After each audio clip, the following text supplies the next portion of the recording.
Kasi lang ako ha. Sige pa, kaya niyo. Bro, dito vlog ako. Hindi ko naman nakalain na gumagano. Patay mo na yan, patay mo na yan. Oo, umalis na. Umalis na. Kasama mo ba yun?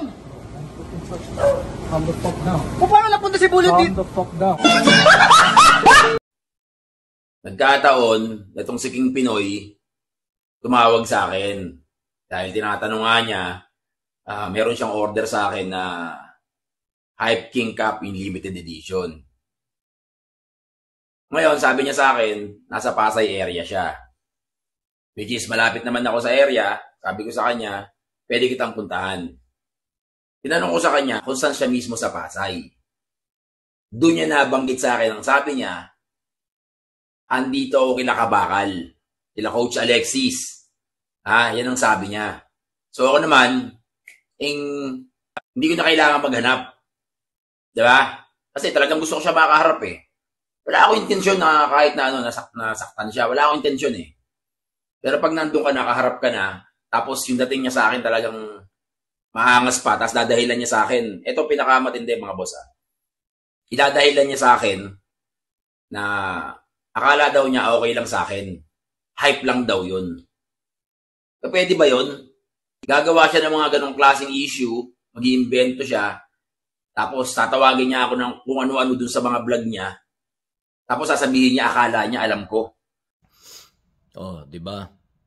Sabi kasi yung Kabakal, Cap, na wala kami alam ni Maka High Lord na may magyayari gano'n na may balak si Bullet na masama. Pero salamat din Bullet na kinlaro mo lahat. And yun mali mo, hindi mo dapat pinatulan doon. There's more professional ways that we could do it, that we can make money.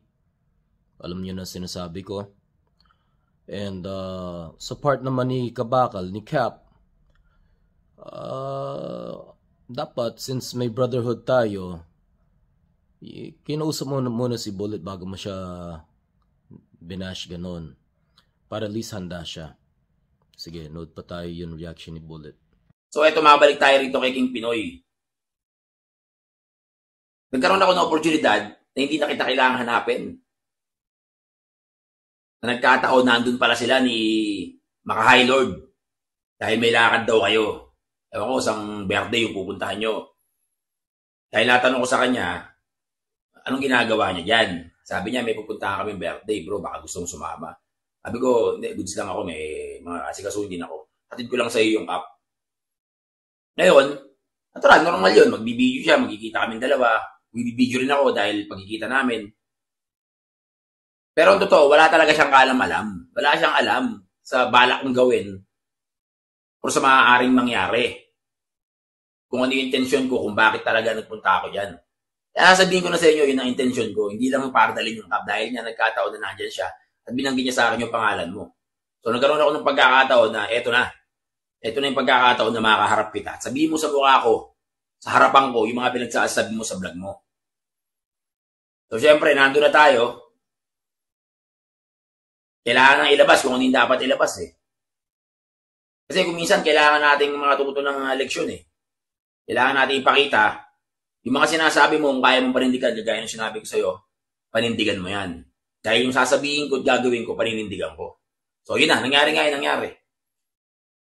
So ngayon, sino sa atin lumalabas na ampaw?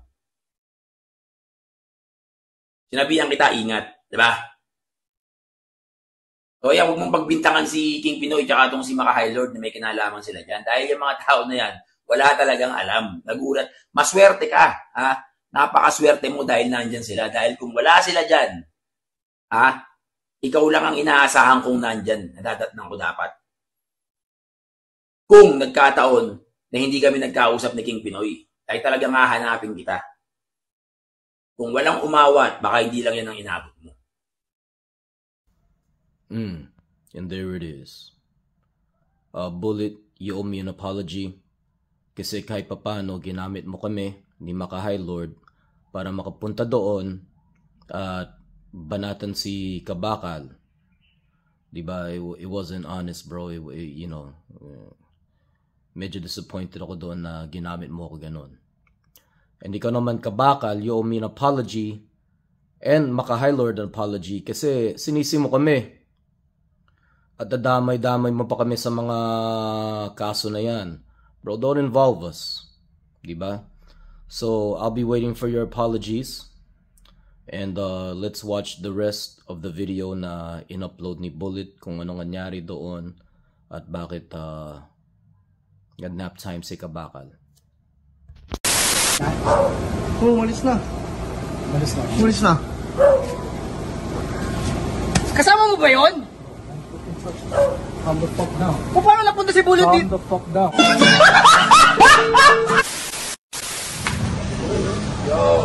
The cap, hey, good merch right here. Anyways, guys, salamat sa suporta. Kaya ko si Bullet. Hindi ko yung cap mo. Bakit? Hindi lang sa akin. Basta na ah. Ano ba? May problema ba? Vlog lang yun. Ngayon, vlog lang. Hindi, di ba? Alam mo naman yung mga video na ginagawa ko. Ang nagulat ka ba? Paano mo nalaman yung buhay ko dito? Sinasabi ko sa'yo eh. Tawag ako. Sinasabi ko sa'yo, kahit nasan ka pa.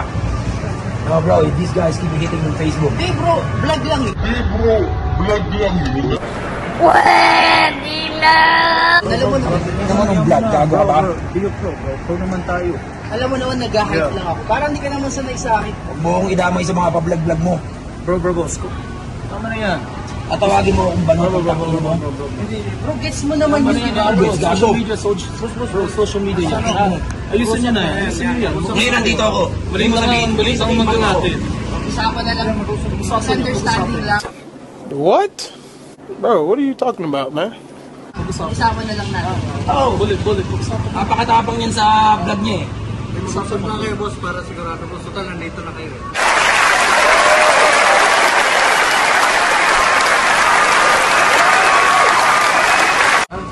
Maganda na yung pag-usapan. Parang nakakita ng multo ngayon. Hindi ko kasi alam na magagalit ka. Akala ko professional ka. Pero hindi ako galit ha.